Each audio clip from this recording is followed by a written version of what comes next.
Hey guys, assalamu alaikum, namaskar. আজি আছিল এখন মিলাদ ওচৰতে তালৈকে গৈছিলোঁ আৰু এয়া সবকে এপাক দেখাই দিছোঁ আৰু এফালে ভণ্টি বৰমা বৌ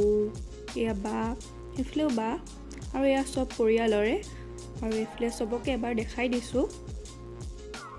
আৰু এফালে আমি বা আৰু মই এনেকৈ ফ্ৰণ্ট কেমেৰাত এটা যদি ভিডিঅ' নবনাওঁ তো আধৰুৱা হৈ থাকে সব বনাই দিলোঁ আৰু এফালে সব বাহিৰত বহি আছে আৰু এফালে নানি আৰু এয়া ডাঙৰ মাহী ছোৱালী আপোনালোক সকলোকে ৰমজান মুবাৰক আৰু এই ভিডিঅ'টো ৰমজান মাহৰ আগৰে হয় এয়া হ'ল সৰু মাহী ছোৱালী আৰু এয়া সবে খানা খাবলৈ ৰেডি হৈ আছে আৰু সবকে এবাৰ দেখুৱাই দিছোঁ আৰু এয়া নানি এয়া লগৰ এজনী আৰু এয়া মোৰ নিজৰ মৰমৰ নানি আৰু এফালে টিকলিজনী কাকো এবাৰ দেখুৱাই দিছোঁ আৰু এফালে টিকলিজনী মাক মানে মোৰ সৰু মাহী আৰু এয়া ডাঙৰ মাহী ছোৱালী আৰু এফালে ডাঙৰ মাহী আৰু এফালে লাষ্টত মাজনৰ হাঁহি চাওক একদম আজিলৈ ভিডিঅ'টো ইমানেই আছিল বাই বাই